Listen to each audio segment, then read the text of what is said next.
All right, you've got your Corona now after our last segment. Now you got to get your Papa John's pizza, apparently. We've got a very food-themed show today, and that's the subject of Mr. Sozzi's take. Papa John's has a new agreement to expand in Asia. Tell us about that. Yeah, another big development deal out of Papa John's, signing a deal with an Asia independent private equity firm, FountainVest Partners, to bring 1,350 new stores to South China by the year 2040. And Papa John's is not a big player right now in China, operating a little over 211 stores in the country. So this is a big deal for them, and comes on the heel of them announcing another deal in the U.S. just a couple weeks ago to enter more aggressively the Texas market via 100 new stores by 2029. So Papa John's really getting aggressive with its development plans.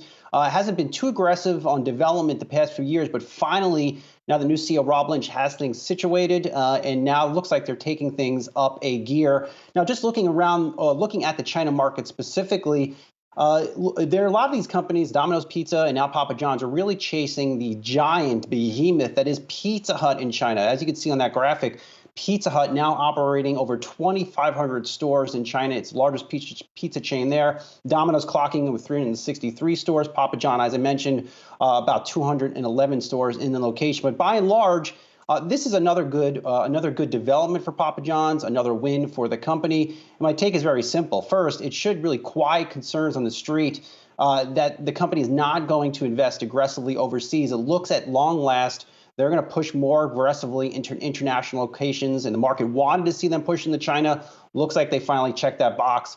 Number two, Omicron variant, does that equal more food at home? Now, we just talked to Bill Newlands over Constellation Brands. He's not necessarily seeing a pickup in demand because people are staying back home because of the variant, but still, you could start to see a lot of those food companies that did well at the start of the pandemic, like the pizza players, like a Papa John's, report pretty strong quarters because of everything that's going on now with the Omicron variant. And last but not least, if there is a wild card to Papa John's and a lot of others in restaurant space, it is labor inflation, Julie. You know, we saw in the jobs report today 4.7% increase in average hourly earnings ahead of the 4.2% consensus increase. Wages are on the rise, especially in the restaurant sector, and that is hurting margins.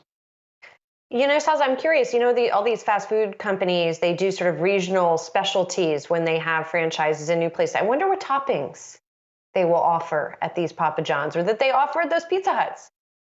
Do you have any intel on that? I think Papa John's will keep their menu true to form. It's going to be hard for them to chase the innovation machine that is Pizza Hut in China. I encourage anyone to go out there and Yahoo search some of these cool pizzas that Pizza Hut has in China. I mean, they're fascinating. They're very clickable. They look tasty. I've never tried any, but again, these are the types of pizzas you take photos of and put it on your Insta story. Pro tip, Brian Sozzi, chili crisp. The Grandma chili crisp on your pizza. Highly recommend. Highly recommend. That's a hack for you.